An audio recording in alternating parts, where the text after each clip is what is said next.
स्वागतम, खुशामदीद and welcome to Suhana Safar with Annu Kapoor. मेहरबान दोस्तों, हम रहें न रहें, सुनहरे दौर के नगमे, उस दौर की फिल्में हमेशा रहेंगी। हम रहें न रहें, हिंदुस्तान में एंटरटेनमेंट जरूर रहेगा, और जब तक एंटरटेनमेंट रहेगा तब तक इस दौर को याद किया जाता रहेगा। अनगिनत संगीत के रत्न हैं, अनगिनत सितारे हैं, एक्टर्स हैं, एक्ट्रेसेस हैं, डायरेक्टर्स हैं, प्रोड्यूसर्स हैं। लेकिन आज मैं आपको उस शख्सियत के बारे में बताऊंगा जिनका जन्मदिन होता है 8 सितंबर को।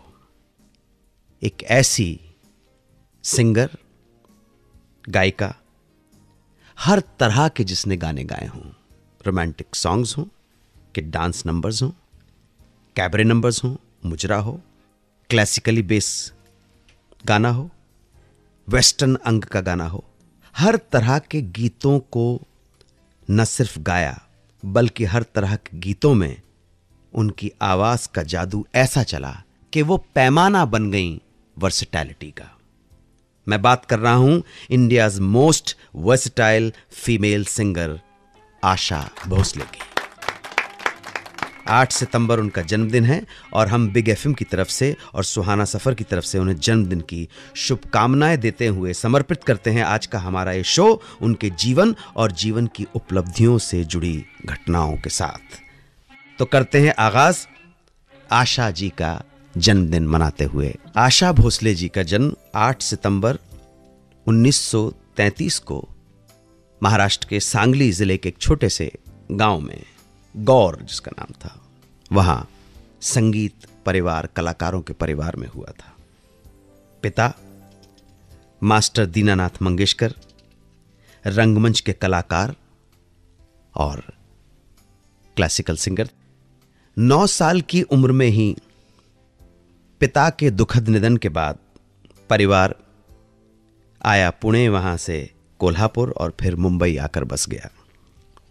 आशा जी के भाई बहनों में उनके अलावा 3 बहनें लता, उषा, मीना और एक भाई हृदयनाथ मंगेशकर हैं।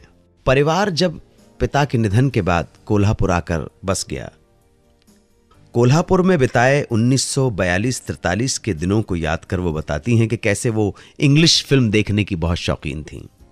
एक दिन उन्होंने फेमस ब्राजीलियन एक्ट्रेस, सिंगर और डांसर कार्मेन मिरांडा की एक फिल्म देखी और घर आकर एक कपड़ा उठाया और कपड़े को अपने आगे लगा के उसी की तरह डांस करने लगी और उसी की तरह गाना गाने लगी जैसे उन्होंने फिल्म के अंदर कार्मेन मिरांडा को करते हुए देखा था। मां ने चुप कराने की कोशिश की, डांटा भी, ये सब क्या है, क्योंकि मंगेशकर परिवार शास्त्रीय संगीत के गायकों का परिवार था। मां ने कहा, माई मंगेशकर ने, तू ये क्या कर रही है, ये अंग्रेजों के गाने गा रही है, हमारी इज्जत मिट्टी में मिलाएगी। तो वेस्टर्न संगीत का शौक आशा जी को बचपन से हो गया था, मगर इन्हें गाना गाने का मौका काफी बाद में मिला। आशा जी ने पहला फिल्मी गाना 1943 में एक मराठी फिल्म के लिए गाया जिसका नाम था माझा बाळ। गाने के बोल थे, चला चला नवबाड़ा। संगीत दिया था दत्ताजी दावजेकर ने। पहला हिंदी फिल्म का गाना जिसमें वो सिंगर्स के साथ गा रही थीं, मतलब कोरस के अंदर गा रही थीं, और भी सिंगर्स थे, वो गाना था 1948 में आई फिल्म चुनरिया से। गीत के बोल थे, सावन आया रे सखी जागे मोरे भाग। फिल्म का संगीत दिया था हंसराज बहल ने, लेकिन सोलो गाना अभी तक मिला नहीं था। उन दिनों बड़ी फिल्मों में गीता रॉय, जो शादी के बाद गीता दत्त जिन्हें बुलाया जाने लगा, वो बहुत बड़ी गायिका थीं। शमशाद बेगम का बहुत नाम था और लता जी को अभी अभी गाने मिलने शुरू हुए थे। ऐसे ही दौर में एक फिल्म मिल गई। फिल्म का नाम था रात की रानी। 1949 की फिल्म है।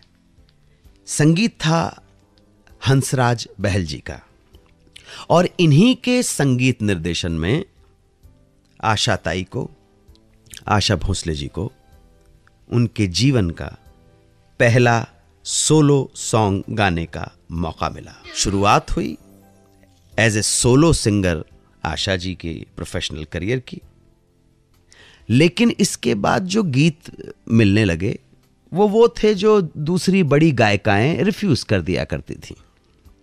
और गीत ऐसे मिले कि ज्यादातर बी ग्रेड फिल्मों की वैम्प पर जो पिक्चराइज गीत हुआ करते थे, धीरे धीरे कैबरे सॉन्ग्स, और इस तरह के गीतों को गाने की वजह से आशा जी की ऐसी छवि बन गई कि कोई सिंगर, आप ताज्जुब करेंगे, इतनी ग्रेट आर्टिस्ट के साथ डुएट गाने को तैयार नहीं होता था। उनके साथ पहला डुएट गीत गाया किशोर कुमार ने 1950 की फिल्म मुकद्दर में। गाने के बोल थे, आती है याद हमको जनवरी फरवरी, पहली पहली मुलाकात हुई मेरी तुम्हारी। ये फर्स्ट डुएट सॉन्ग था और यहां से ही आशा जी के सिंगिंग करियर ने थोड़ी रफ्तार पकड़नी शुरू कर दी। सोलो गीतों के साथ साथ डुएट सॉन्ग भी मिलने लगे, लेकिन अभी तो इस सफर में न जाने किन किन मुकामों से गुजरना था, किन किन ऊंचाइयों को छूना था, क्या क्या देखना था। 16 साल की उम्र, ये वो दौर था जब आशा जी को गाने तो मिल रहे थे, मगर वो ज्यादातर लो बजट या फिर सेकंड ग्रेड फिल्मों के गीत ही माने जाते थे, वही गीत मिल रहे थे। जीवन में स्ट्रगल चल रहा था और इसी दौरान जीवन में कठिनाइयां थीं, स्ट्रगल था, संघर्ष, मुसीबतें। सडनली आशा जी को प्यार हो गया। प्यार भी किसके साथ हुआ? बड़ी दीदी यानी कि लता मंगेशकर के सेक्रेटरी से। नाम था गणपतराव भोसले।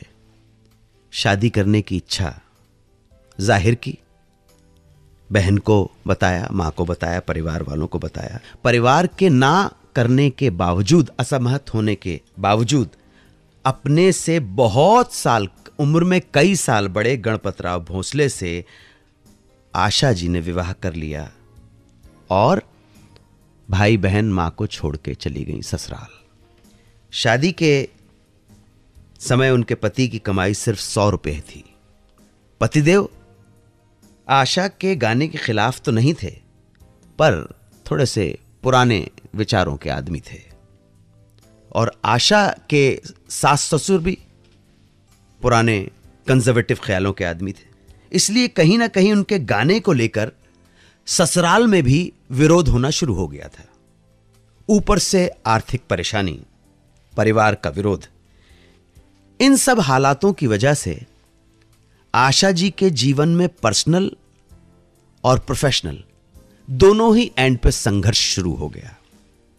परिवार के विरोध के बावजूद आशा जी ने अपने गाने के सपने को, शौक को मरने नहीं दिया। वो ट्रेन से सफर करती थी और गाने के लिए दूर दूर तक निकल जाती थी, जहां भी स्टूडियो हुआ करते थे। और जो भी ऑफर मिलता, किसी भी ग्रेड की फिल्म में ऑफर मिलता, घर तो चलाना था। 1953 में निर्देशक बिमल रॉय ने आशा जी को फिल्म परिणीता में संगीतकार अरुण कुमार के साथ गाने का मौका दिया। इसके बाद राज कपूर ने 1954 में फिल्म बूट पॉलिश में मोहम्मद रफी के साथ गाने के लिए साइन किया। गाने के बोल थे, नन्हे मुन्ने बच्चे तेरी मुट्ठी में क्या है, और गाना हो गया पॉपुलर। उसके बाद धूमकेतु की तरह एक व्यक्ति, महान व्यक्ति आशा जी के जीवन में आया और इस महान व्यक्ति ने उनकी प्रतिभा को सही रूप में समझा। उस व्यक्ति का नाम था ओपी नैयर। नैयर साहब ने आशा जी के अंदर मौजूद ग्रेटनेस को समझा और 1956 की फिल्म सीआईडी में गाने का मौका दिया। उसी समय एक और अवसर मिला, बी.आर. चोपड़ा की फिल्म नया दौर में। यह फिल्म 1957 में रिलीज हुई थी। Music O P Nayyar. आशा जी अपना जो पहला ब्रेक है उसका क्रेडिट देती हैं बी.आर. चोपड़ा को, जिन्होंने सारी बड़ी बड़ी स्टार गायिकाओं को नजरअंदाज कर फिल्म नया दौर में उन्हें खूबसूरत गीत गाने का मौका दिया। ओपी नैयर जी के सवाल पे वो कहती है उनके पास दो ही ऑप्शन थे, या तो वो मेरी बहन लता जी से गवाते या फिर मुझसे। लता जी की उनके साथ जमती नहीं थी और उनकी मुश्किल धुनें, चाहे वो पिया पिया ना लागे मोरा जिया हो या फिर जाइए आप कहाँ जाएंगे ये नज़र लौट के फिर आएगी, इनमें जो हरकत थी वो किसी और के बस की बात नहीं थी और उनके पास कोई विकल्प नहीं था मेरे अलावा। आशा जी ने अपनी गायकी, अपने अंदाज और वर्सिटैलिटी की वजह से खुद को उन सबसे अलग खड़ा कर दिया, अपने आप को उन सबसे अलग जुदा मुकाम बनाया। यही वजह थी कि इतने बड़े बड़े नामों के बीच आशा सबके दिलों की चहेती बनी रही। आज हम सेलिब्रेट कर रहे हैं ग्रेट आशा जी का बर्थडे। 8 सितंबर उनका जन्मदिन है। हैप्पी बर्थडे दीदी, अगर आप सुन रही हो तो। मैं पहले निवेदन कर चुका हूं कि बी.आर. चोपड़ा की फिल्म नया दौर से उन्हें मिली रियल सक्सेस। वो मानती हैं कि उनकी सक्सेस का क्रेडिट, ये जो टर्निंग पॉइंट है, जो एक बिग लीप है, ब्रेक है, वो बी.आर. चोपड़ा की फिल्म नया दौर से उन्हें हासिल हुआ। इस फिल्म में रफ़ी साहब के साथ गाए उनके डुएट मांग के साथ तुम्हारा साथ ही हाथ बढ़ाना और उड़े जब जब जुल्फे तेरी ने आशा जी को पहचान दी, ऐसी पहचान दी जिसको अभी तक लोग भूले नहीं हैं।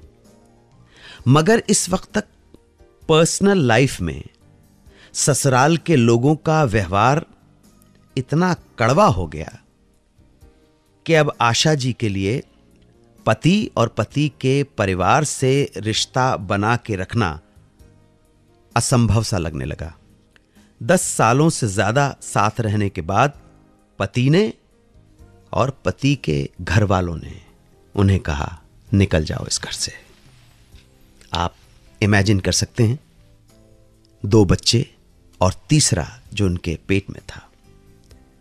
बहुत भारी मन से आशा जी ससुराल से कूच कर गईं और वापस लौट आईं अपनी मां और बहन भाइयों के बीच में। बड़ा बेटा हेमंत, दूसरी वर्षा। लेकिन इस वाकये ने, इस घटना ने, मुसीबत की इस घड़ी ने उन्हें और मजबूत बना दिया। उन्हें, उनके अंदर एक अजीब सी कहीं से शक्ति भर गई।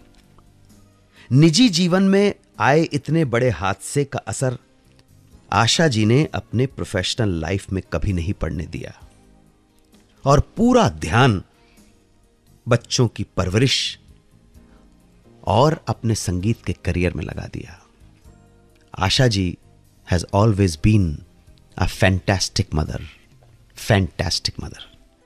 प्रोफेशनल करियर के ऊपर आता हूं तो बी.आर. साहब के साथ बहुत अच्छी ट्यूनिंग हो चुकी थी नया दौर से ही। उसके बाद तो बी.आर. चोपड़ा के साथ उन्होंने 1963 की फिल्म गुमराह, 1965 में वक्त आगे भी जाने न तू, हमराज 1966 में, आदमी और इंसान 1973 में। यह आदमी और इंसान उनके छोटे भाई ने डायरेक्ट की थी, यश चोपड़ा ने। काफी फिल्मों में काम किया। इन सभी फिल्मों के म्यूजिक डायरेक्टर रवि जी थे, जिन्होंने आशा जी को अलग अलग तरह के गाने दिए। नैयर साहब के साथ बहुत लंबे समय तक काम किया। दोनों के बीच बहुत मधुर संबंध भी हो गए। अब वो ज्यादातर गाने केवल आशा जी से गवाते थे। इसी वजह से एक बार गीता दत्त ने झगड़ा भी कर लिया नैयर साहब से और उन दोनों के संबंधों को लेकर सवाल खड़े कर दिए।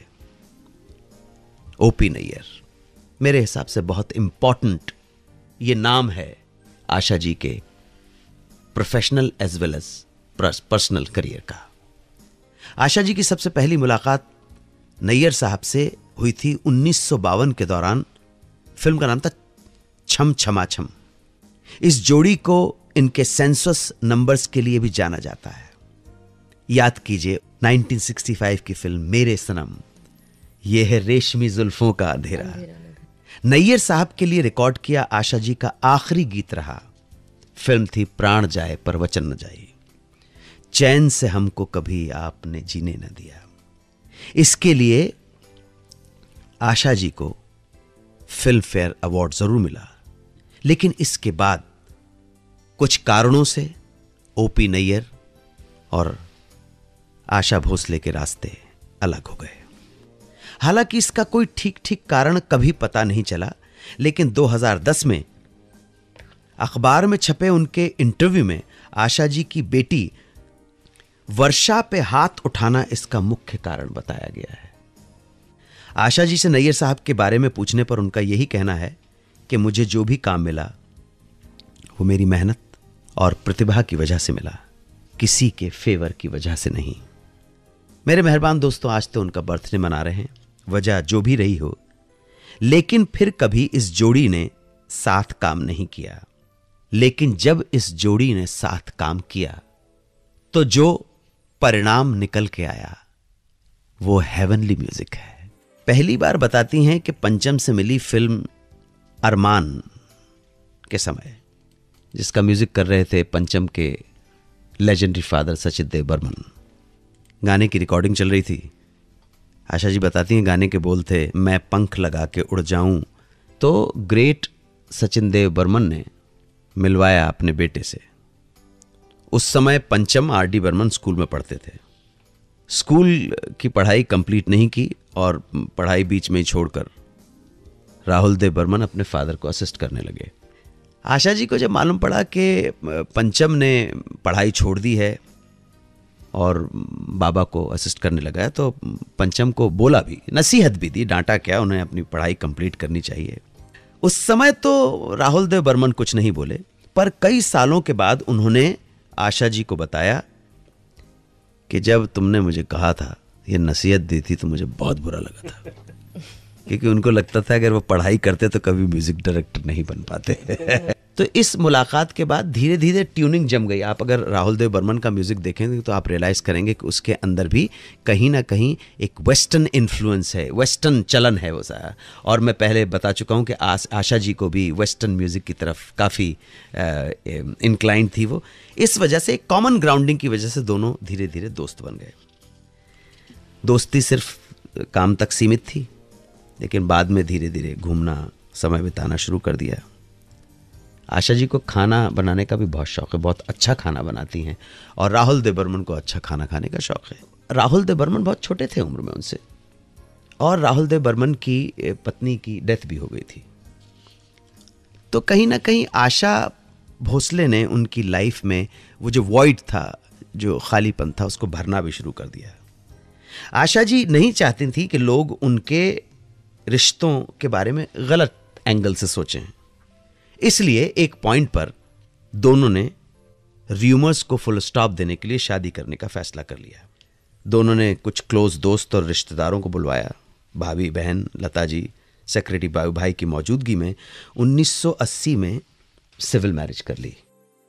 जबकि परिवार वालों की सहमति थी इस शादी को, लेकिन फिर भी आशा जी अपने बच्चों के साथ ही रहीं और शिफ्ट उन्होंने राहुल देव बर्मन के साथ नहीं किया, और ना ही राहुल देव बर्मन के साथ शादी करके उन्होंने अपना सरनेम चेंज किया। राहुल देव बर्मन ने कहा कि ये जो नाम है तुम्हारा आशा भोसले, पूरी दुनिया तुम्हें इसी नाम से जानती है, और ये नाम तुम्हारे लिए लकी भी रहा है, इसलिए तुम you carry this name Asha Bhosle. और राहुल देव बर्मन ने ये भी कहा कि गीता रॉय ने जब गुरुदत्त से शादी की और गीता दत्त बन गई तो उनका सिंगिंग करियर खत्म सा हो गया था। ऐसा मैंने सुना है एक इंटरव्यू में कि ये रिजर्वेशन थे राहुल देव बर्मन के, जो दो I don't agree with. Sachin Dev Burman के साथ तो बहुत कमाल के गाने गाए। आशा जी का गला बहुत रियाजी गला है, तो जिस म्यूजिक डायरेक्टर ने उन्हें जो भी कंपोजिशन दी उसके साथ पूरी तरह से न्याय किया है आशा जी ने। और जो भी एक बेसिक कंपोजिशन मिलती थी उसको अपने टैलेंट की वजह से, अपनी प्रतिभा की वजह से, अपनी गायकी की वजह से उसमें चार चांद लगा देती थी, इंप्रोवाइज कर देती थी। और किशोर कुमार के साथ उनकी ट्यूनिंग बहुत जमती थी। गाना जब रिकॉर्ड कर रही थी, दोनों ही, किशोर कुमार की अपनी एक रेंज थी और आशा भोसले की रेंज के सामने तो फिर किसी की रेंज आती ही नहीं है। तो तीसरी मंजिल के गाने की रिकॉर्डिंग हो रही थी, मतलब म्यूजिक सेटिंग हो रही थी। आर.डी. बर्मन ने एक गाना कंपोज किया, आजा आजा मैं हूँ प्यार तेरा, अल्लाह अल्लाह इनकार तेरा, ओ आजा आजा आजा आजा आजा आजा आजा 8 बार है, पूरा गिनते रहना एकदम। तो पता नहीं ऐसा क्यों लगा, ये आशा जी ने अपने इंटरव्यू में ही कुछ बोला कि उनको लगा कि वो ये गाना गा नहीं पाएंगी, तो उन्होंने कहा यार इसको थोड़ा आसान बना दो पंचम। तो राहुल देव बर्मन ने कहा तुम गा लोगी यार। सबने उनको हौसला बढ़ाया, उनका मुझे मालूम नहीं ऐसा क्यों, आशा जी ने तो इतने मुश्किल गाने गाए हैं दीदी आपने। खैर कभी कभी जो स्टेट ऑफ माइंड होता है, फ्रेम ऑफ माइंड जिसे बोलते हैं, वो ऐसा होता है कि आपको एक छोटी सी आसान सी चीज़ बहुत मुश्किल लगने लगती है। और वो कहती है कि मैंने अपने चैलेंज ले लिया और 10 दिन तक इस गाने का रियाज किया, और जब गाना रिकॉर्ड हुआ तो राहुल देव बर्मन की खुशी का कोई ठिकाना नहीं था, और उन्होंने जोश और खुशी में आकर आशा जी को 100 रुपये इनाम दिए थे। आशा जी ने इस गाने के बाद राहुल देव बर्मन से कहा, तुम सारे अच्छे गाने तो दीदी को दे देते हो, लता मंगेशकर को, और मुझे वो गाने देते हो जो बड़े आड़े टेढ़े होते हैं और कोई और नहीं गा पाता है। इस पर पंचम दा ने आशा जी को बोला कि लता दीदी ब्रेडमैन की तरह है, डॉन ब्रेडमैन की तरह है, और तुम हो सोबर्स की तरह ऑलराउंडर जो सब कुछ कर सकता है। अगर तुम इस तरह के गाने नहीं गाओगी तो मैं ऐसे गाने कंपोज करना ही बंद कर दूंगा। आशा जी सच में ऑलराउंडर हैं, हर तरह के गीत गाए हैं, भारतीय भाषाओं के अलावा अंग्रेजी में भी गाने गाए हैं उन्होंने। पहली बार जब लंदन में अंग्रेजी में गाना गाने के लिए उनके बेटे ने उन्हें बताया तो उन्हें समझ में नहीं आया कि वो इंग्लिश में कैसे गाएंगी। तब उन्होंने इंग्लिश सीखने के लिए लिसन एंड लर्न नाम की बुक और कैसेट खरीद लिए और 2 महीने तक सीखा। और जब अपने बेटे और बहू के साथ लंदन पहुंची तो ये दोनों कुछ इंग्लिश लोगों के साथ उन्हें अकेला छोड़ गए, और उनकी सोहबत में धीरे धीरे कहती हैं कि इंग्लिश बोलना शुरू कर दिया, और उसके बाद इंग्लिश में भी गाने गाने लगे। वो इंग्लिश वाले की बात पे ध्यान आ रहा है कि एक भाई साहब थे तो उन्होंने कहा यार कि मैं गया था, मैंने देखा यार, मैं तो लंदन गया इंग्लैंड के अंदर, पाजी इंग्लैंड में तो सारे बड़े एजुकेटेड बड़े पढ़े लिखे लोग हैं, बच्चा बच्चा अंग्रेजी बोलता है। आपके लिए कोई मुश्किल बात नहीं है आशा जी। आशा जी को पहला नेशनल अवार्ड प्राप्त हुआ था 1981 की फिल्म उमराव जान के लिए, दूसरा नेशनल अवार्ड 1987 की फिल्म इजाज़त के लिए। 60 साल से ज़्यादा के प्रोफेशनल करियर में, फिल्म करियर में अब तक 7 बार फिल्म फेयर अवार्ड्स, 2 बार national awards, lifetime achievement award के साथ साथ 2000 में उन्हें दादा साहब फाल्के पुरस्कार से भी सम्मानित किया गया, और सैकड़ों नेशनल इंटरनेशनल अवार्ड से नवाजा गया। मैंने 93 की एक फिल्म जिसमें मैंने छोटा सा रोल किया है, श्रीमान आशिक उस फिल्म का नाम है जी, तो दीपक आनंद ने उस फिल्म को डायरेक्ट किया था और उसका म्यूज़िक था नदीम श्रवण का। तो एक दिन दीपक आनंद के साथ साथ मेरे छोटा भाई मित्र रूमी जाफरी का फ़ोन आया कि अनु भाई एक गाना गवाना है, आप आ जाइए। तो मैं सनी सुपर साउंड पहुंच गया, वहाँ पर नदीम और श्रवण थे। उन्होंने कहा अनु भाई ये ट्यून है, और मैंने कहा ठीक है। अब मसला ये उठा कि फीमेल सिंगर, ये गाना पिक्चर आप देखेंगे तो मेरी आवाज़ पिक्चराइज है अनुपम खेर के ऊपर, और जो फीमेल सिंगर है वो बिंदु जी के ऊपर है। मसला ये उठा कि फीमेल सिंगर कौन गाई जाए, तो नदीम श्रवण ने 2-3 सिंगर्स को बुला के ट्राई भी किया, लेकिन बात जमी नहीं, और फाइनली ये उन्होंने, प्रोडक्शन ने या दीपक आनंद ने डिसाइड किया, म्यूज़िक डायरेक्टर ने, प्रोड्यूसर ने, कि आशा ताई को ही गवाना चाहिए। 2-3 दिन बाद फ़ोन आया कि आ जाओ भाई, आशा भोसले जी आ गए। उन्होंने कहा कि ये मेरा जो गाना क्यू के लिए रिकॉर्ड किया था, कौन है वो सिंगर, किसने ये गाना गाया है। तो मैं पहुंच गया वहाँ पर। ये अंताक्षरी के दिनों से पहले की बात है। मैं वहाँ पहुँच गया, मैं मिला, उनको अच्छा गाना लगा, मैंने आदर के साथ नमन किया उन्हें, और आशा जी ने वो डुएट गाया। मैंने अभी तक सिर्फ एक ही प्रोफेशनल डुएट गाया, लेकिन वो मेरा सौभाग्य है कि मुझे वो लेजेंडरी आशा भोसले के साथ गाना गाने का मौका मिला। मुझे बड़े बेशर्म लड़के हैं ये आज के, औरत वर्सेस मर्द। जी जी जी जी, इनको जो घर में सिल पे मसाला तलक न पीस सके, उन्हें ये नाज है हमें खाक में मिलाएंगे, कलाई देखो तो चूड़ी का बोझ सह न सके, और उस पे वादा के तलवार हम उठाए, इस तरह का गीत था। वो रिकॉर्ड हुआ। उसके 1-2 या 3 महीने के बाद गौतम राजाध्यक्ष जी का फ़ोन आया। गौतम राजाध्यक्ष जो है हमारे देश के बहुत बड़े कमाल के फोटोग्राफर थे। शोभा डे जी, शोभा दीदी के भाई, शोभा दीदी, वंडरफुल, जोरदार तालियां शोभा दी के लिए। बहुत बिंदास होकर लिखती हैं, बहुत निर्भय होकर लिखती हैं। दीदी अगर आप ये प्रोग्राम सुन रहे हैं तो आपके सारे आर्टिकल पढ़ता हूँ, बड़े साल हो गए आपसे मिले हुए। तो गौतम भाई का फ़ोन आया कि ताई मिलना चाहती हैं आपसे। तो मैं आशा जी से मिलने गया। आशा जी ने कहा बड़ी तारीफ़ सुनी है और मैं चाहती हूँ कि तुम मुझसे ओरिजिनल फोक म्यूज़िक गवाओ मुझसे, हम एल्बम निकालेंगे। तो एक दिन ऐसा हुआ कि आशा जी को रिहर्सल करवाने जाना था और आशा जी फ्लोर पे बैठती थी। तो मैं कहता दीदी आप यहाँ बेड पे बैठिए ना। तो कह ले नहीं मैं बेड पे नहीं बैठूंगी, तुम वहाँ बैठो। मैंने कहा ये ऐसे क्यों बोल रही हैं आप? कह ले नहीं तुम सिखा रहे हो ना।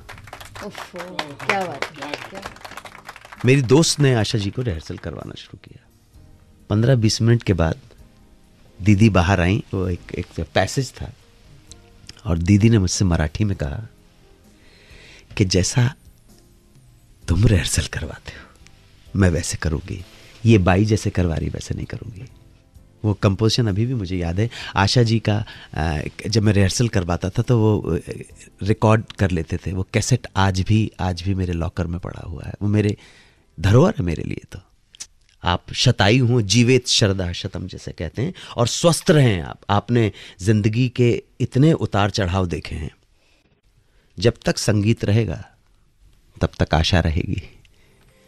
एक दिन बैठा समंदर तीर पर सुन रहा था बुलबुले की मैं कथा।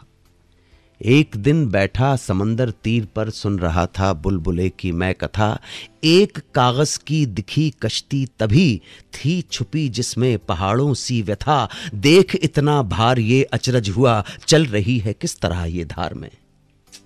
देख इतना भार ये अचरज हुआ चल रही है किस तरह ये धार में। वो हंसी बोली चलाती चाह है आदमी चलता नहीं संसार में। ये चाह है, ये जीवन का थ्रस्ट है, ये जीवन की जो ड्राइव है। और आशा जैसी लोगों से, आशा भोसले जैसी हस्तियों से हमें प्रेरणा लेनी है। The woods are lovely, dark and deep, but I have promises to keep and miles to go before I sleep and miles to go before I sleep. Didi, a happy birthday. We all wish you a very, very happy birthday. God bless you, Didi, and we love you. आप सुन रहे हैं 92.7 big FM पर Once Upon a Time in Bollywood। 92.7 big FM पर स्वागत है आपका एक खास शो जिसका नाम है Once Upon a Time in Bollywood। मैं सिद्धार्थ, मेरे साथ जानी मानी फिल्म क्रिटिक और ऑथर भावना सुमैया जी। इस शो में हम बात करते हैं उन महान शख्सियत की जिन्होंने फिल्म इंडस्ट्री में बहुत बड़ा योगदान दिया, जिनकी अमिट छाप आज तक हमारे जहन पर है। आज बात एक महान शख्सियत की, एक महान गायिका की, जिन्होंने अपनी पूरी जिंदगी संगीत को समर्पित कर दी। आज भी उनके गायन की, उनकी गायकी की मिसाल दी जाती है। आशा ताई, आशा भोसले जी। गए 8 सितंबर को आशा भोसले जी का बर्थडे था, तो उसी के सेलिब्रेशन में यह show once upon a time in Bollywood dedicated है आशा भोसले जी पर। आशा ताई खुद हमारे साथ 92.7 बिग एफएम के स्टूडियो में मौजूद हैं। तो हमारी बात सीधे उनसे होगी, उनके फिल्मी सफर की होगी, कैसे उन्होंने इतना बड़ा मुकाम हासिल किया और एक टाइमलेस सिंगर की संज्ञा हासिल की। ये सारी बातें खुद आशा ताई से। क्या है आपकी खूबसूरती का राज? मेरे को जो लगे हाथ जो मिले उस समय वो मैं खा लेती हूँ। ऐसा कुछ नहीं है कि लोग बोलते हैं ना सुबह उठ के ये खाना चाहिए, फिर 11 बजे ये खाना चाहिए। ऐसा टाइम ही नहीं मिला कभी लाइफ में। कभी बैठ के क्या खाना है, घर से निकलना, जो मिले रास्ते में जो मिले खा लिया, काम किया। काम में चाय पीते रहना, चाय से भूख मरती, और बहुत चाय पीते थे। नहीं, क्योंकि मैं पीछे से अभी आपको देख रही थी, आपके बाल कितने अच्छे अभी तक। हाँ, बाल अब मेरे ही हैं। हाँ। लगाए नहीं है। जी, आप ना सिर्फ सिंगर्स के लिए एक प्रेरणा है, मगर जो छोटे शहरों से, छोटे विलेजेस से आते हैं उनके लिए भी आप इसलिए प्रेरणा है क्योंकि आपकी शुरुआत सांगली में हुई, फिर आप पुणे गई, पुणे से आप कोल्हापुर आई, कोल्हापुर से आज मुंबई आई, फिर 6 दशक से भी ज़्यादा आप गाना गा रहे हो। तो आपने कभी सोचा था कि इतना लंबा सफ़र होगा आपका? नहीं, 43 में मैंने पहला गाना गाया, 1943 कोल्हापुर में। उसके बाद 47 से 6 से लगातार गा रही हूँ। तो ऐसा कभी नहीं सोचा था। असल में मैं गाना ही नहीं चाहती थी। अच्छा, आप गाना गाना चाहती थी? क्यों? माँ बहुत बोलती थी गाना गाओ गाना गाओ, पापा बोलते थे, भाग जाती थी, मैं नहीं गाती थी। कोई आता है तो माँ बोलती है नहीं गाना गा के बताओ, तो मैं भाग जाती थी। मगर क्यों? नहीं अच्छा लगता था। अच्छा। मुझे बहुत शर्म आती थी गाना गाने से, तो मैं हमेशा भाग जाती थी। लेकिन यही है, भगवान ने जो तय किया है वो हम नहीं बदल सकते हैं। फिर गाना सीखने लगी, गाना सीखते सीखते फिर फिल्मों में पहला ही गाना गाया था, फिर फिल्म में आ गए, फिर ज़रूरत हो गई, करते करते यहाँ तक पहुँचे हैं। ऊंच नीच, जैसे नाव पानी में झपके खाती है, इसी तरह लाइफ आखिर आके पहुँच गया। क्या बात है, गानों का सिलसिला शुरू हो चुका था, लेकिन मराठी फिल्म संगीत से हिंदी फिल्म संगीत तक का सफर आशा ताई ने कैसे तय किया, इसके पीछे भी एक बहुत मजेदार कहानी है। तो जब आप पहले मराठी में आपने गाना गाया था, बाद में आपने हिंदी में गाना गाया और बाद में संग दिल का गाना आपको मिला, तो हिंदी तो आपकी ज़बान नहीं थी, तो हिंदी आपने किस तरह से सीखी? डायलेक्ट, डिक्शन, प्रोनाउंसिएशंस, ये सब किसने आपको सिखाया? किसी ने नहीं सिखाया। जो गाना अगर आप मुझे बोलेंगी कि अबे गुजराती गाओ तमें, मैं वही देवनागरी में लिख लूँगी और वैसे का वैसे बोलूँगी। मैं आपका लहजा देख लूँगी और वो समझ जाऊँगी कि इसको मुझे ऐसे गाना है, मैं गा लूँगी। आप तमिल बोलेंगे यंग ऊरू कादलपति यन्ना निनक्रे, मैं लिख लूँगी यन्न ऊरू कादलपति, लिख लिया। जिसने बोला है उसका टोन सुन लिया तो सीख लिया गाना। इसी तरह हर ज़बान मैंने गाई है। उसमें बोलती हूँ बंगाली, पहले गुजराती बोलती थी जब अविनाश व्यास थे, क्योंकि उनके साथ बहुत गाने गाए, और पंजाबी बोल लेती हूँ, थोड़ी थोड़ी ज़बानी सब बोल लेती हूँ।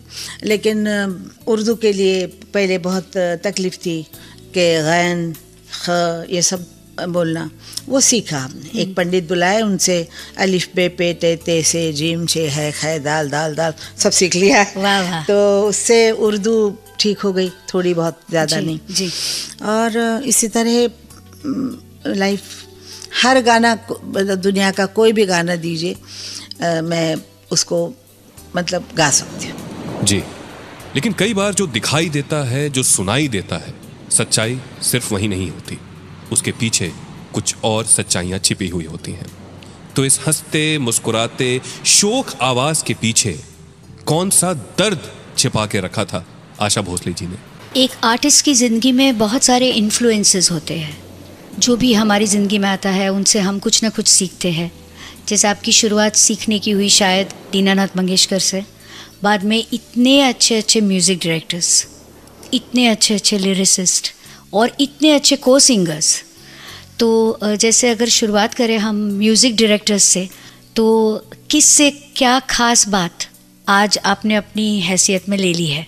क्योंकि एक बहुत पुराना, जब टेलीविज़न ब्लैक एंड वाइट होता था, तब मुकेश जी जब एक्सपायर हो गए, आपका एक इंटरव्यू आया था, सभी सिंगर्स का इंटरव्यूज़ था उसमें, मगर मैं छोटी थी, मगर आपने जो कहा था वो बहुत मुझे दिल में छू गया, क्योंकि आप नीचे देखकर बात कर रही थी, रो रही थी और कह रही थी कि मैं अपसेट हो जाती थी और हमेशा मुझे कहते थे कि तुम आशा अपसेट हो जाओगी, फिर तुम्हारा गाना ख़राब हो जाएगा, तुम हर चीज़ दिल पे मत लो। तो क्या है, हर एक इंसान से कुछ ना कुछ आपने अपने अंदर ले लिया है। मुझे नहीं लगता दुनिया में कोई आदमी सुखी है जी। कोई किसी को किसी का दुख है, किसी की माँ मर गई है तो सौतेली माँ है, कोई सास तंग करती है, कोई ननद तंग करती है, कोई आदमी खराब होता है, कोई शराब पीता है, कोई जुआ खेलता है। यानी इस दुनिया में कोई सुखी आदमी नहीं जी। अगर हम कहेंगे कि मैं संपूर्ण सुखी हूँ तो वो गलत बोल रहा है। तो मुझे ऐसा लगता है कि हमने भी दुख देखा, सुख देखा, गरीबी देखी, पैसा, सब चीज़ इंसान, मेरा ख्याल है जो आता है इस दुनिया में वो सबको वो फेस करना पड़ता है। यहाँ तक मैंने देखा है कि बहुत बड़े बड़े लोग हो, उनके घर में भी मैंने दुख देखा है कि पैसे की जहाँ नदियाँ बहती है वहाँ पर भी दुख देखा है। वो ऐसा दुख नहीं होगा पैसे का, वो कोई शरीर का दुख होगा। तो कोई खाना ही नहीं खा सकता है, पैसा है नहीं, खाना नहीं खा सकता है, किसी के बच्चे ठीक नहीं निकलते, यानी दुख ये भरा पड़ा है। तो मेरा एक ख्याल है खुद का कि कोई भी चीज़ किसी को नहीं बतानी चाहिए कि हम दुखी हैं। क्यों दुखी बताना किसी को, क्यों अपनी ये बतानी, ज़रूरत ही नहीं है। और कोई कुछ करता नहीं है। अब मेरी बेटी मर गई, लोगों ने कहा रे रे रे बहुत बुरा, ठीक है 4 दिन, उसके बाद किसी को वो याद भी नहीं है, याद सिर्फ मुझे है, मैं माँ हूँ। तो ये दुख मेरा है, किसी का नहीं है। तो मुझे लगता है कि ये दुख भी नहीं बोलना चाहिए, वो भी अपने आपस पी जाना चाहिए, उसको अपने दिल में रखना चाहिए। मैंने कभी कहा था कि जब बहुत रोना आए तो बाथरूम में जाके बंद करके बाथरूम रो ले लो, बाहर आते समय मुंह धो के हंसते हुए बाहर निकलो। दुनिया के सामने हमेशा हंसते हुए जाओ, सबसे अच्छी बात होती है। क्या बात। आशा ताई को अगर मैं एक टाइमलेस सिंगर कहूँ तो ये अतिशयोक्ति नहीं होगी, एक्सैजरेशन नहीं होगा। 6 दशक तक एक सिंगर का इंडस्ट्री में बने रहना, कई पीढ़ियों के लिए गाना, ये बहुत बड़ी बात है, न सिर्फ हिंदी फिल्म संगीत के लिए बल्कि वर्ल्ड म्यूजिक के लिए भी। ऐसा मिसाल मिलना बहुत ही कम होता है। कैसे डील किया उन्होंने अलग अलग म्यूजिक डायरेक्टर्स के अलग अलग तेवर को, क्या क्या मुश्किलें आई उनकी जिंदगी में? आशा जी, जब आप गाना गाती है तो हम जो सुनते हैं और जो गाना सीखे नहीं है, जो संगीत के बारे में इतना ज़्यादा जानते नहीं है, तो हमें लगता है कि बहुत आसान है, उनके लिए बहुत आसान है। वो तो ऐसे बस जाती है, माइक के सामने खड़ी रहती है और गाना गा लेती है। तो आप पूरी प्रोसेस में आपसे समझना चाहती हूँ कि म्यूज़िक डायरेक्टर जब धुन लेकर आपके पास आते हैं तब आपके दिमाग में क्या चलता है, फिर आप कितनी बार गुनगुनाती हो, कितने सवाल जवाब उनसे करते हो, किस तरह से आप उनसे मिलते हो, और जब तक आप रिहर्सल के लिए आते हो तब तक आपके जहन में क्या चलता है? असल में पहले तकलीफ़ होती थी गाना किसका है, लेकिन बुद्धि भी तेज़ होती है यंग एज में। तो गाना जैसे गाया उन्होंने सीख लिया, फिर उनको गा के बताया, लेकिन वो लोग ज़रा पुराने ख्यालात के होते थे, फिर से दोबारा करेंगे रिहर्सल, दोबारा करो रिहर्सल, जाके रिहर्सल करते थे, सुबह रिहर्सल करते थे, उसके बाद रिकॉर्डिंग में चले जाते थे। और एक ज़माना था तब लोगों को लगता था कि रिहर्सल करनी चाहिए। कोई लोग ऐसे थे कि गाना दे के जब अगर हमने कोई हरकत बराबर ली तो उनको लगता था कि एक रिहर्सल में कैसे आ गई, मतलब इतनी आसान है, इसको बदल दो, फिर नया कुछ बना देते थे ताकि हमें तकलीफ हो। लेकिन हम भी वो भी गा देते थे, फिर वही भूल जाते थे नया पहला कौन सा और दूसरा कौन सा, फिर रिकॉर्डिंग में हम जो चाहे वो गा देते थे। वैसे लोग अच्छे थे, मन के साफ लोग थे। तो बहुत से लोगों के साथ ऐसा हमने क्या बोलते एक्सपीरियंस किया कि उन्होंने एक सिखाया, दूसरे दिन दूसरा सिखाया, तीसरे दिन सेट पे तीसरा सिखाया, मैं फिर भैया आप भूल गए, ये आपने अभी सिखाया था, अच्छा गा दो, ऐसे हो जाता था। एक आधा आपके इंटरव्यू में आपने ऐसे भी कहा था कि एक कुछ गाने की धुन बहुत ज़्यादा मुश्किल थी तो आप गाड़ी में बैठकर ही कॉन्स्टेंटली गुनगुनाते थे और आप सोचते थे कि आपका ड्राइवर सोचेगा कि इसको क्या हो गया है, ये बार बार आजा में वो जो सांस की जगह थी, हाँ, वो हमारे लिए बहुत नया था। मतलब हमने कभी वो चीज़ गाई नहीं थी, सोचा भी नहीं था, सुना भी नहीं था कि वो सांस का ये था, हाँ हाँ हाँ हाँ हाँ हाँ ये करके। अभी नहीं कर पाऊंगी ज़्यादा, लेकिन उससे खांसी शुरू हो जाएगी क्योंकि यहाँ से लेना पड़ता है। तो वो मैं प्रैक्टिस कर रही थी खार से लेके पेडर रोड तक। तो ड्राइवर को लगा इतनी देर से ये आजा आजा हाफ रही है, क्या हो रहा है इसका मालूम नहीं। शायद अस्पताल ले जाना पड़े। जसलोक ले लूं? क्यों नहीं, आपको कुछ सांस चढ़ रही है? मैंने कहा कुछ नहीं हो रहा है, चुप बैठ, गाड़ी घर ले चले। बहुत कम ही होता है कि आशा जी स्टूडियो में आए, इंटरव्यू दें। आज वैसा ही एक बहुत खास दिन है। और भी कई बातें, कई इंटरेस्टिंग बातें, जिंदगी के कई अनछुए पहलुओं को उजागर करेंगी आशा जी। आजकल के आपने कोई फिल्म देखी है जो आपको बहुत ज़्यादा काम पसंद आया हो? Hero, heroine, film maker? मेरा क्या हो गया है जी, एक सादी बात बताती हूँ तो आपको आश्चर्य नहीं होगा। मेरी बहू ने कहा कि 4 टिकट के पैसे दे दो, पिक्चर जा रहे हैं हम लोग। तो मैंने 100 रुपये निकाल के दिए। तो मेरा ड्राइवर खड़ा रहा। हाँ। मैंने कहा क्या खड़े हो तुम? मैंने कहा, बोलता है खड़ी देख रहा है। मैंने कहा बात क्या है, खड़े क्यों, जाओ ना जल्दी से। बोले इसमें आधा टिकट भी नहीं आया। मैंने कहा क्या बात कर रहे हो तुम? बोले एक टिकट 300 रुपये का होता है। मैंने कहा क्या बात कर रहे हैं, 300 रुपये टिकट हो गया आजकल? मतलब मैंने पिक्चर नहीं देखी कब से, तो पिक्चर में 300 रुपये हो गया। मैं कहा मैं नहीं जाऊँगी पिक्चर। मैं कहा तुम पैसे लेके तीनों के टिकट निकाल, मैं नहीं जा रही हूँ पैसे। पर 300 रुपये कौन देगा? हमने तो 12 रुपये भरे थे, 11.5 रुपये भरे, अभी नहीं था। तो मेरे पिक्चर देखने का हाल ये है। अब बहुत कुछ ऐसी पिक्चर आ जाए और देखनी ही पड़े, हाँ बहुत ही अच्छी पिक्चर आ जाए, इंग्लिश हो या कोई, तब मैं जाके हमारे आजकल जो डिक्लाइन घर के नज़दीक है, कुछ मॉल में है, तो वहाँ जाती हूँ, वरना बहुत कम पिक्चर देखती हूँ। और शर्ट वर्ट निकालता है सलमान खान तो मज़ा आता है कि नहीं? अब मेरे लिए कोई शर्ट निकाले कोई फर्क नहीं पड़ता। मैंने अपने बच्चों के 1000 बाद शर्ट निकाल के नहलाया है, तो मुझे ऐसे ही लगता है कि मेरा बड़ा बच्चा है, उसको मैं नहला रही हूँ। तो अब मुझे उससे कोई फ़र्क नहीं पड़ता है। मुझे अच्छा लगता है उसका शरीर, वो दिखाता है। अगर किसी लड़की कमर अपनी दिखाती है तो पतली कमर होती है तो वो दिखाती है, तो अच्छा है उसके पास, वो दिखाती है। जिसके पास नहीं हो अच्छी कमरा हो, वो क्या करेगी बेचारी। इसीलिए मुझे लगता है ठीक है, अच्छा है, मैं खुश होती हूँ। मुझे करीना बहुत पसंद। इसमें क्या शक है, बिल्कुल जी। आशा जी का स्टूडियो में आना ये अपने आप में बहुत बड़ी बात है, उनका इंटरव्यू देना ये अपने आप में बहुत बड़ी बात है, और हम ऐसे किसी भी मौके को जाने नहीं देंगे। आज आशा भोसले जी हमारे साथ हैं, बातें चलती रहेंगी उससे। सुनते रहिए once upon a time in Bollywood, only on 92.7 big FM.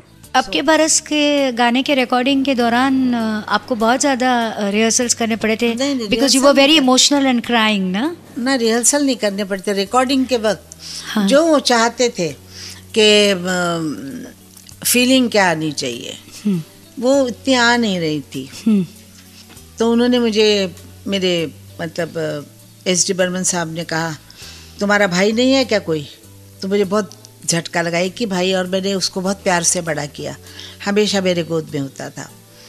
तो मुझे वो झटका लगा, उसकी याद आई, आँख पे आंसू आए। बोले अभी गाना रिकॉर्ड करो, चलो गाओ।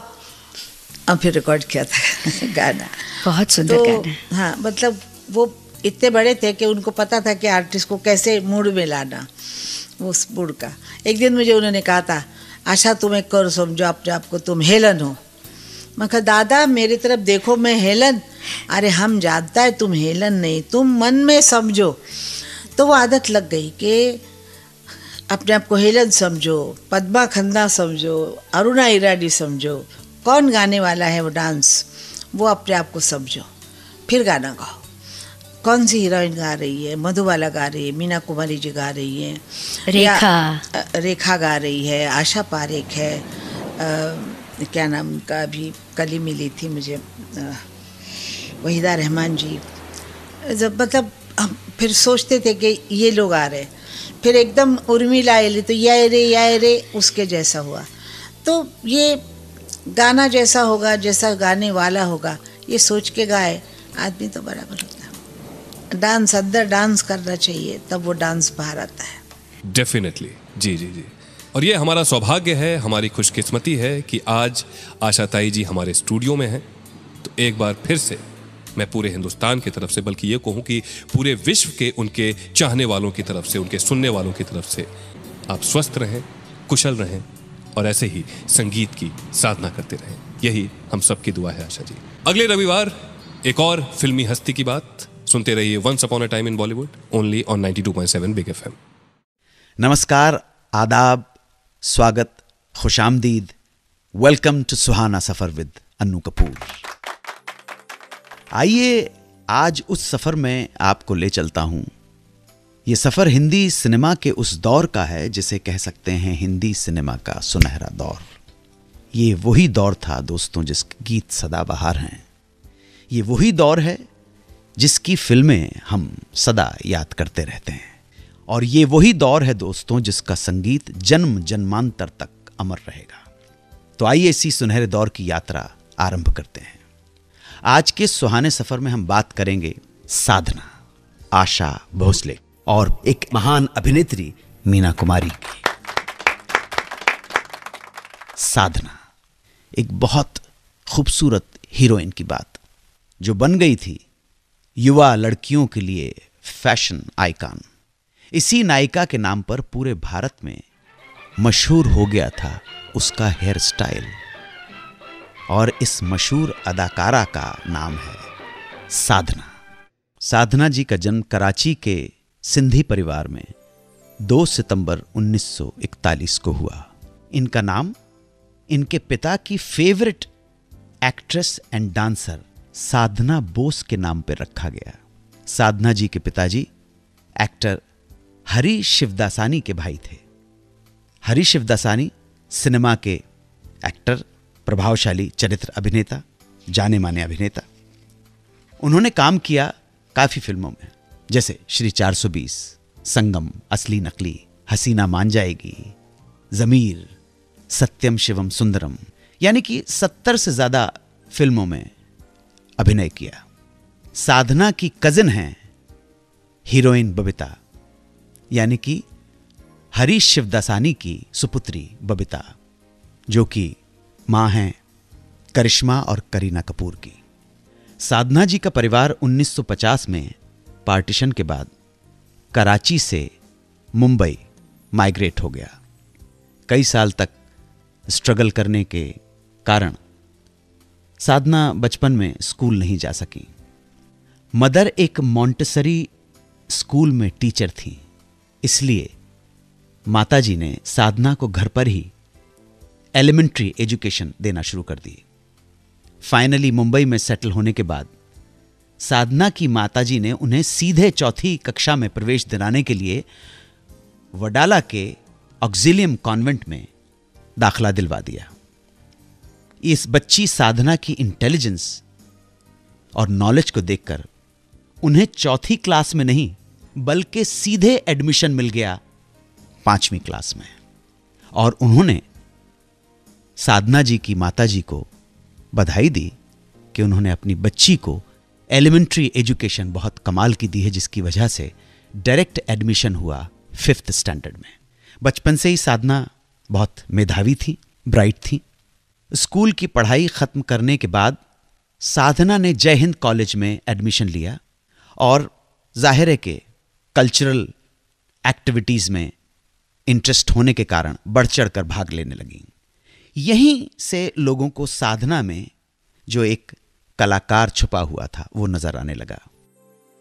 57-58 के दौरान इनके कॉलेज में प्रोड्यूसर TN बिहारी की सिंधी फिल्म के लिए कलाकारों के ऑडिशन लिए गए। साधना जी ने भी ऑडिशन दे दिया। ऑडिशन लेने वाले ने इन्हें पहले एक सिंधी नाटक में एक्ट करते हुए देखा था, इसलिए इनका सिलेक्शन उस जमाने की सिंधी फिल्मों की मशहूर नायिका शीला रमानी की छोटी बहन के रोल के लिए कर लिया गया। यहीं से इनका फिल्मी सफर शुरू हुआ। फिल्म सिंधी भाषा में थी, फिल्म पार्टीशन पे आधारित थी और फिल्म का नाम था अबाना, जिसका अर्थ होता है किसी का पैतृक घर।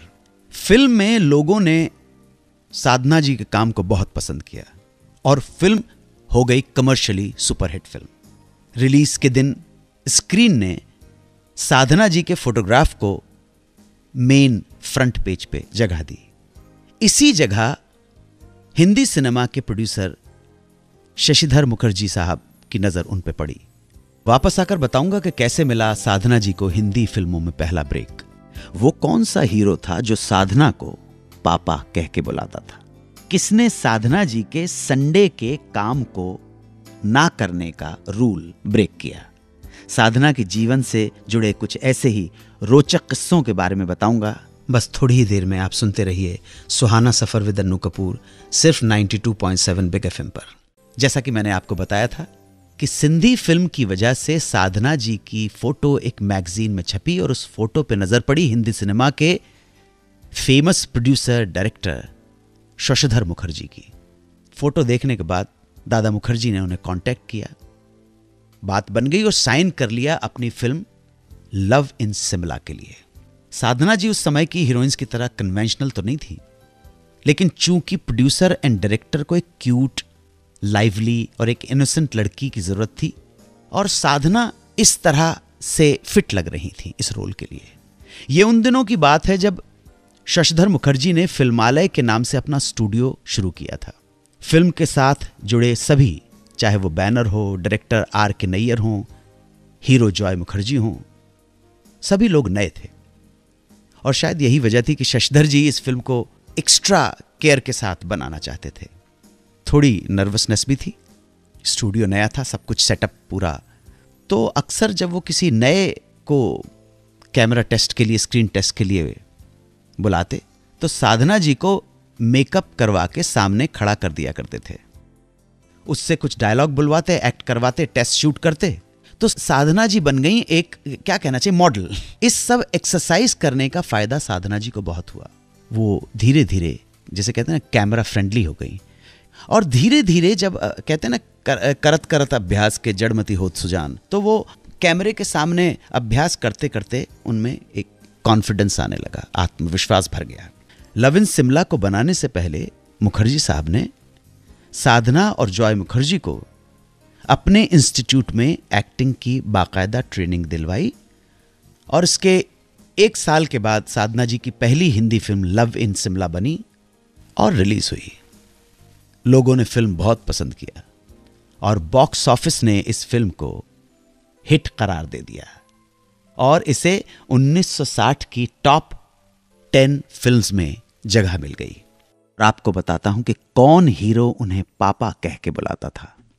वैसे तो साधना जी ने अपने समय के सभी बड़े बड़े हीरोज के साथ काम किया है, शम्मी कपूर, सुनील दत्त, मनोज कुमार, जॉय मुखर्जी, पर उनके फैंस उन्हें सबसे ज्यादा राजेंद्र कुमार के साथ देखना पसंद करते थे। ये कुमार साहब मैं बता चुका हूं, उनके बहुत अच्छे दोस्त भी थे। साधना को कई सालों के बाद 1963 में एक बार फिर से राजेंद्र कुमार के साथ काम करने का मौका मिला। फिल्म थी मेरे महबूब। एच.एस. रवेल साहब, यानी कि राहुल रवेल जी के पापा, इस फिल्म के प्रोड्यूसर डायरेक्टर थे। मेरे महबूब की शूटिंग का शेड्यूल जो था वो थोड़ा सा अपसेट हो रहा था, एक्सटेंड करना पड़ रहा था, जिसकी वजह से साधना से फिल्म के प्रोड्यूसर रवेल साहब ने पूछा कि क्या हम संडे को काम कर सकते हैं। साधना जी ने उन्हें डेट को एडजस्ट करने का ऑफर दिया कि संडे नहीं, मंडे कर सकती हूं। पर रवेल साहब न जाने क्या कारण था कि संडे की ही जिद कर रहे थे। साधना जी ने फ्लैटली रिफ्यूज कर दिया, संडे को मैं शूटिंग नहीं करूंगी। रवेल साहब को समझ में नहीं आया कि क्या करें, तो मजबूर होकर वो पहुंच गए राजेंद्र कुमार साहब के पास और उन्हें कहा, किसी तरह से भी जो करना है करो, लेकिन साधना को मनाओ कि वो संडे को शूटिंग करने के लिए राजी हो जाए। तब राजेंद्र कुमार जी ने साधना को मनाने का फैसला किया, उनसे मिले और बोला, पापा क्या कर रहे हो यार, चलो ना इस संडे को भी शूट करते हैं। राजेंद्र कुमार ही वो हीरो थे जो प्यार से साधना को पापा कहते थे। पापा क्या जमाना था लोगों का। और इन्हीं राजेंद्र कुमार जी के रिक्वेस्ट करने पर पापा ने, कुमार साहब के पापा यानी साधना जी ने अपना रूल तोड़ दिया, नियम कायदे तोड़ दिए कि संडे को शूट नहीं करूंगे। रवेल साहब की फिल्म मेरे महबूब की शूटिंग करने के लिए राजी हो गई। वापस आकर बात करेंगे आशा भोसले की। कहाँ मिली आशा जी आर.डी. बर्मन से पहली बार और क्यों वो उनसे शादी करने के बाद भी अलग रहीं और दूसरी शादी के बावजूद अपना सरनेम नहीं बदला। क्या वजह थी, सब बताऊंगा। बस थोड़ी ही देर में आप सुनते रहिए सुहाना सफर विद अन्नू कपूर, सिर्फ 92.7 बिग एफएम पर। मेरे मेहरबान दोस्तों, आशा भोसले पहली बार बताती हैं कि पंचम से मिली फिल्म अरमान के समय, जिसका म्यूजिक कर रहे थे पंचम के लेजेंडरी फादर सचिन देव बर्मन। गाने की रिकॉर्डिंग चल रही थी। आशा जी बताती हैं गाने के बोल थे, मैं पंख लगा के उड़ जाऊं। तो ग्रेट सचिन देव बर्मन ने मिलवाया अपने बेटे से। उस समय पंचम आरडी बर्मन स्कूल में पढ़ते थे। स्कूल की पढ़ाई कंप्लीट नहीं की और पढ़ाई बीच में ही छोड़कर राहुल देव बर्मन अपने फादर को असिस्ट करने लगे। आशा जी को जब मालूम पड़ा कि पंचम ने पढ़ाई छोड़ दी है और बाबा को असिस्ट करने लगा है, तो पंचम को बोला भी, नसीहत भी दी, डांटा क्या, उन्हें अपनी पढ़ाई कंप्लीट करनी चाहिए।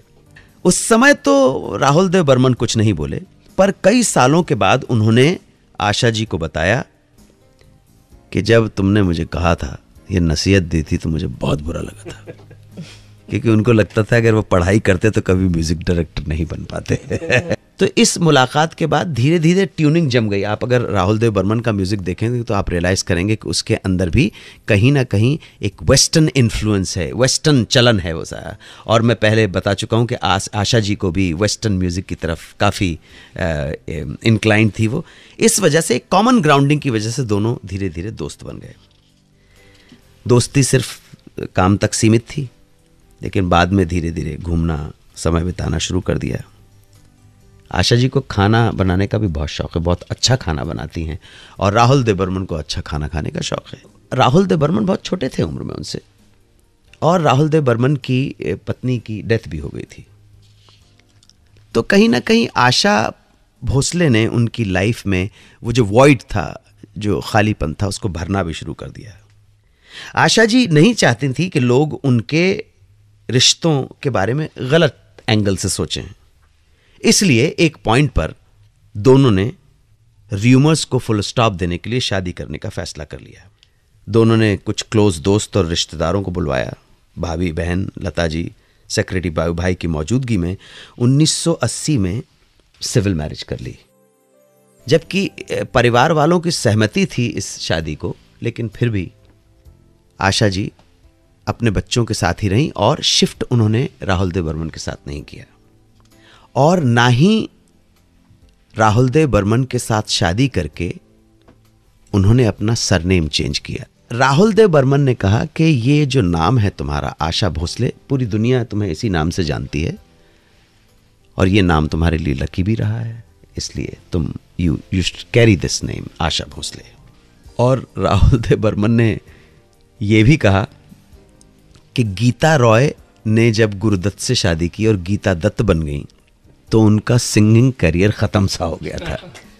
ऐसा मैंने सुना है एक इंटरव्यू में कि ये रिजर्वेशन थे राहुल देव बर्मन के, जो दो I don't agree with. Sachin Dev Burman के साथ तो बहुत कमाल के गाने गाए। वो कौन सा गाना था जिसको गाने के लिए ग्रेट आशा जी को 10 दिन तक रियाज करना पड़ा, और किसने कहा कि आप म्यूजिक की सोबर्स हो, ये सब बताऊंगा।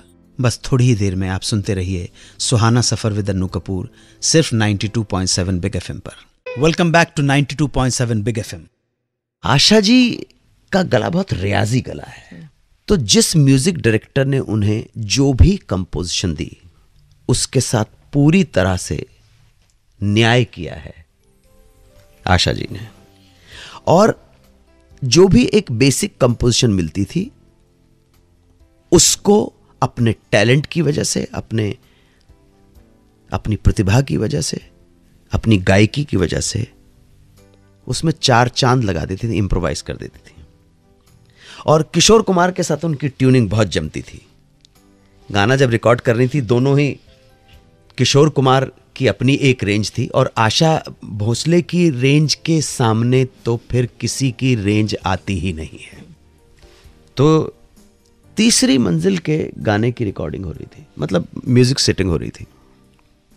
आरडी बर्मन ने गाना कंपोज किया, आजा आजा मैं हूँ प्यार तेरा, अल्लाह अल्लाह इनकार तेरा, ओ आजा आजा आजा आजा आजा आजा आजा 8 बार है, पूरा गिनते रहना एकदम।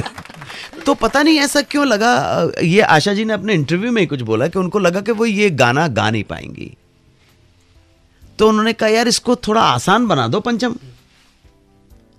तो राहुल देव बर्मन ने कहा तुम गा लोगी यार। सबने उनको हौसला बढ़ाया, उनका मुझे मालूम नहीं ऐसा क्यों। आशा जी ने तो इतने मुश्किल गाने गाए हैं दीदी आपने। खैर कभी कभी जो स्टेट ऑफ माइंड होता है, फ्रेम ऑफ माइंड जिसे बोलते हैं, वो ऐसा होता है कि आपको एक छोटी सी आसान सी चीज़ बहुत मुश्किल लगने लगती है।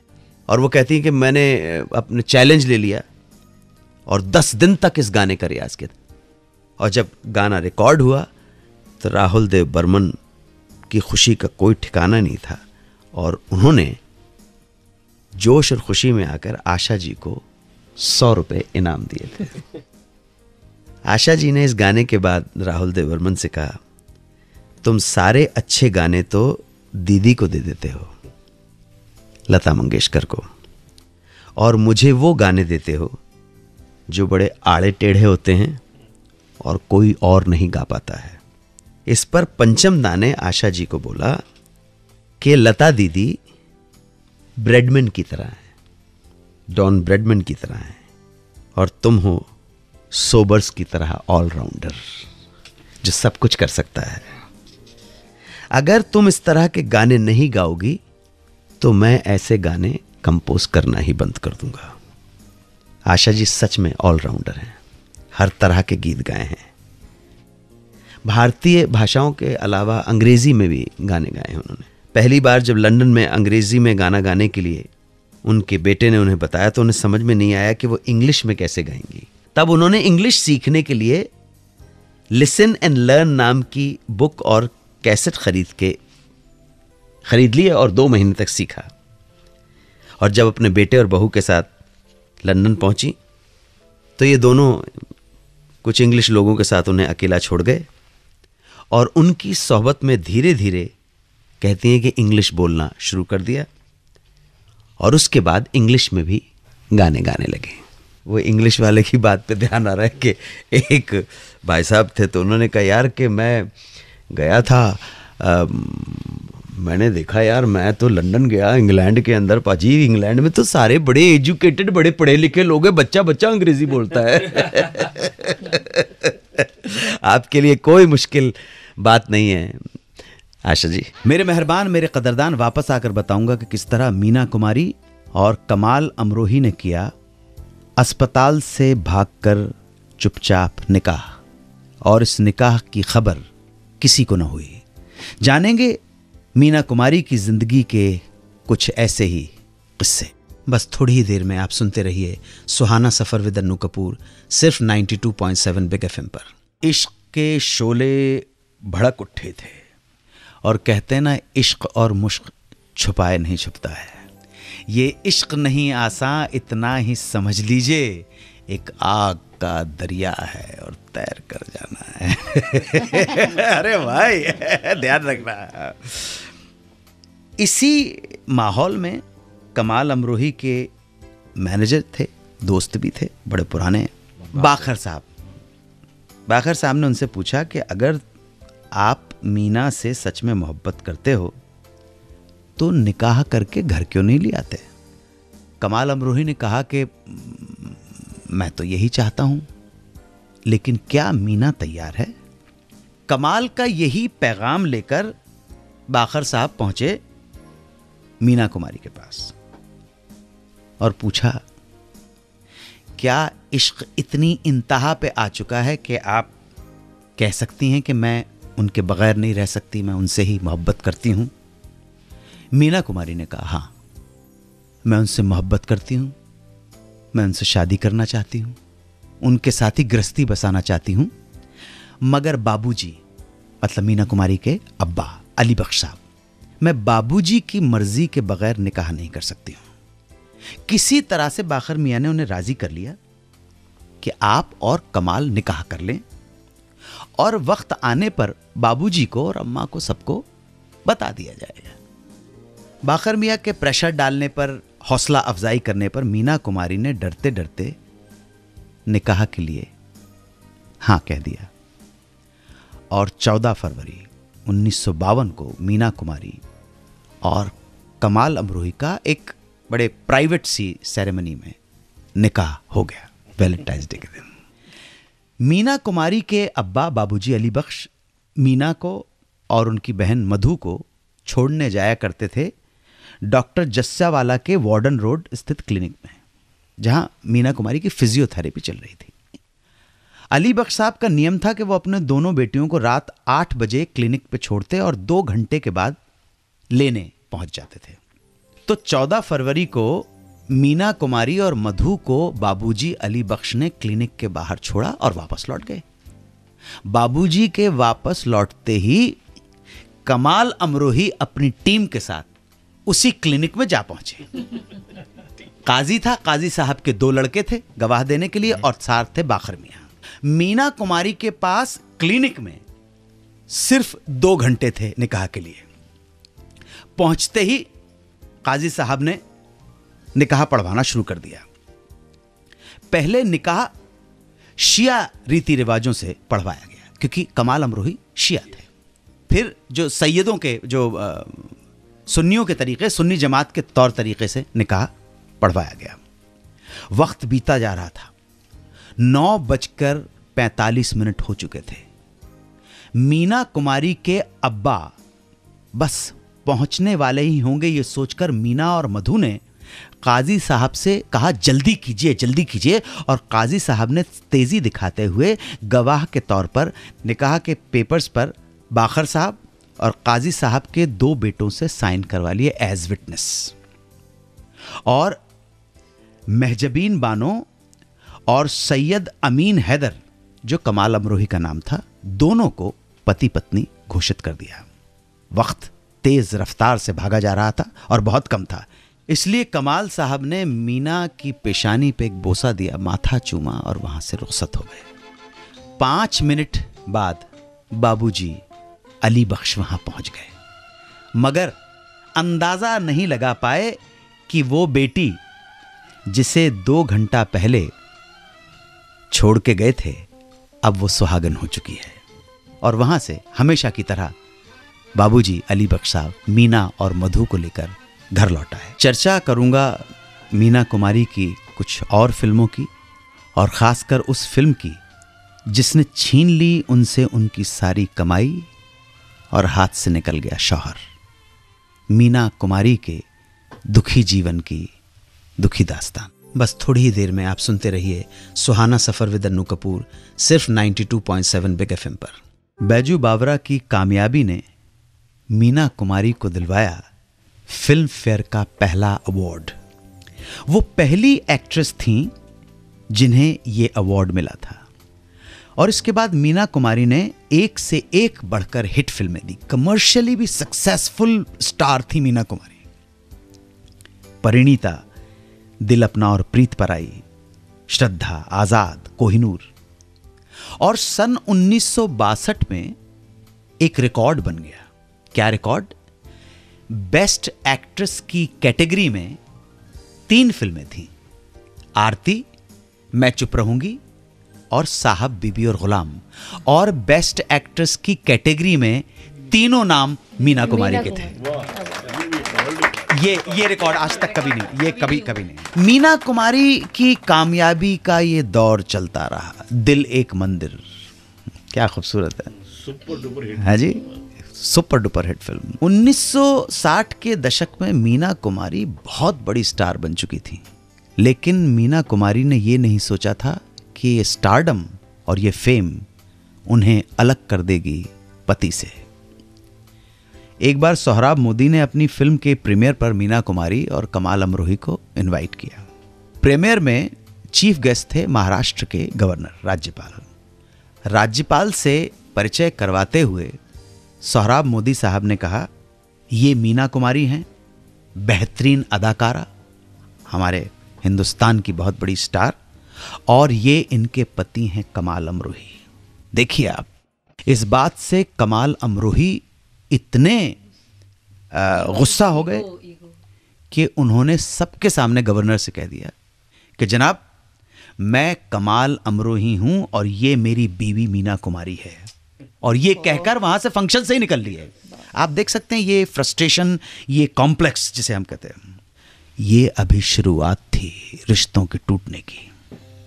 बात कड़वाहट बढ़ती ही चली गई, और इतनी बढ़ गई कि कमाल अमरोही ने मीना कुमारी से फिल्मों में काम करने से मना कर दिया। मीना कुमारी को कहा तुम फिल्मों में काम नहीं करोगी। मीना ने कहा वो ऐसा नहीं कर सकती। तब कमाल ने 3 शर्तें रख दी। शर्त नंबर 1, शूटिंग से 6:30 बजे वापस लौट कर आना होगा। 2, उनके मेकअप रूम में मेकअप मैन के अलावा किसी और दूसरे आदमी की एंट्री नहीं होगी। नंबर 3, वो सिर्फ अपनी कार में सफर करेंगी और शूटिंग खत्म होते ही सीधे घर लौट आएंगी। ये तो जेल हो गया। आप फिल्म की, जो आपकी बीवी फिल्म में काम करती है, उसके ऊपर अगर इस तरह की टर्म्स एंड कंडीशंस रखेंगे तो जेल खाना हो जाएगा। लेकिन आप मीना कुमारी को देखिए, वो कितना प्रेम करती थी अपने पति को। भारतीय नारी थी ना, ये इंडियन औरत की ये खास बात है यार। मीना कुमारी ने 3 शर्तें मंजूर कर ली पति की। दोनों के बीच इस तरह की हालात होने के बावजूद जब कमाल अमरोही पाकीज़ा बना रहे थे तो फाइनेंशियल क्राइसिस हो गया, तो मीना कुमारी ने अपनी सारी कमाई अपने पति को दे दी। और क्या चाहिए यार। इसी फिल्म मेकिंग के दौरान दोनों के संबंध इतने खराब हो गए कि ट्रेजेडी का सामना करना ही पड़ा और हो गई तलाक। मीना कुमारी के पास पैसे भी नहीं थे और अब शौहर भी नहीं रहा। बहुत डिस्टर्ब हो गई, रातों की नींद लुट गई। उनके डॉक्टर थे डॉक्टर सईद तैमूर रजा। डॉक्टर साहब को मजबूरन प्रिस्क्राइब करना पड़ा कि आप नींद लाने के लिए 1 पैग ब्रांडी का ले सकती हैं, और यही 1 पैग बाद में मीना कुमारी की आदत बन गया। 1 से 2, 2 से 3, 2 से 4, और मीना कुमारी धीरे धीरे अल्कोहलिक होती चली गई। इसी बीच पाकीज़ा बंद हो गई, पड़ी रही डब्बों में। एक दिन मीना कुमारी के दोस्त सुनील दत्त और उनकी धर्मपत्नी नरगिस ने ये रशिस देखे। तब उन्हें लगा इस शानदार शाहकार को इस दुनिया के सामने आना चाहिए। उन्होंने मीना कुमारी और कमाल अमरोही को इंसिस्ट किया कि वो किसी भी तरह से इस फिल्म को पूरा करें। और इसलिए जब दोनों की मुलाकात करवाई तो सुनते हैं कि ये मुलाकात तलाक के बाद हुई पहली मुलाकात थी। शब्द कम थे, दोनों एक कुर्सी के पास अगल बगल बैठे हुए थे, और देखने वालों ने यह कहा है कि पूरे रशिस देखने के दौरान मीना कुमारी ज़ारो कतार रोती रही थी, कमाल अमरोही का हाथ पकड़े हुए। खैर, दोनों ने यह फैसला किया कि फिल्म को पूरा करेंगे। 14 साल के बाद यह फिल्म 4 फरवरी 1972 को पर्दे पर आई, रिलीज हुई। लेकिन तब तक मीना कुमारी की हालत इतनी बिगड़ चुकी थी, रोग असाध्य हो चुका था। इशरते कतरा है दरिया में फना हो जाना, दर्द का हद से गुजरना है दवा हो जाना। अब मीना कुमारी की जिंदगी का दर्द असल में खुदावंद ताला ने दवा के तौर पर तजवीज़ कर दिया था। और 31 मार्च 1972 का वो दिन शायद भुलाए नहीं भूलता है। साइरोसिस ऑफ लिवर के कारण हिंदुस्तान की ये मशहूर और मारूफ अदाकारा, ये बेहतरीन शायरा, एक ऐसी अभिनेत्री जिसकी रगों में 3 भारत के मुख्य धर्मों का समावेश था। मैं गुजरे हुए शो में आपको बता चुका हूं कि मीना कुमारी का क्या संबंध था गुरुदेव रविंद्रनाथ टैगोर के साथ। गुरुदेव रविंद्रनाथ टैगोर के छोटे भाई की शादी हुई थी सुंदरी देवी से। सुंदरी देवी के पति का निधन होने के बाद टैगोर परिवार ने विधवा को अपने घर नहीं रखा। सुंदरी देवी स्ट्रगल करते हुए पहुंच गई लखनऊ और वहां पे बन गई नर्स। यहीं पर उनकी मुलाकात हुई प्यारेलाल शाकिर नाम के एक व्यक्ति से जो धर्म से क्रिश्चियन थे, इंटरव्यू लेने आए थे, जर्नलिस्ट थे, और कह सकते हैं कि प्यारेलाल शाकिर हमारे इस देश के पहले उर्दू के जर्नलिस्ट थे।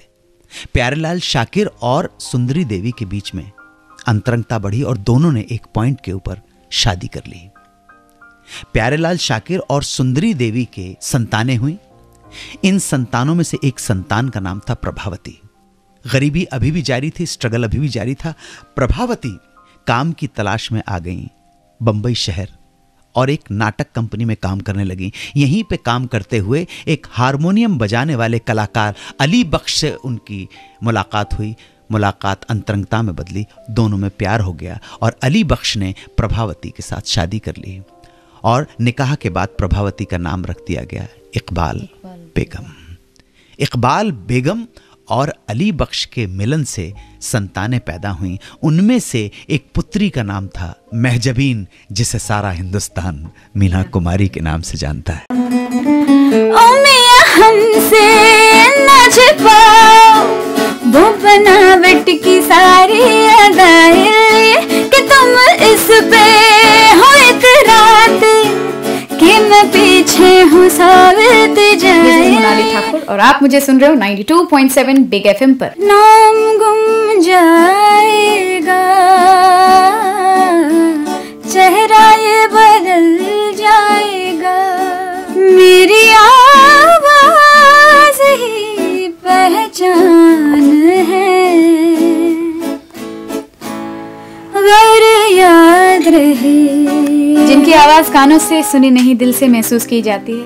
रस्मे उल्फत को निभाए तो निभाए कैसे। The kind of talent and legends they are, मैं हमेशा मानती हूँ कि हम लकी है कि हमारे पास इतने रेफरेंसेस हैं। क्या जानू सजन होते हैं क्या गम की शाम जल उठे सादी जब लिया तेरा नाम। मैं एक बार 2 बार ही मिली हूँ, मैं आशा ताई उनसे मिली थी and I was so intimidated कि माय गॉड कितना टैलेंट है उनमें।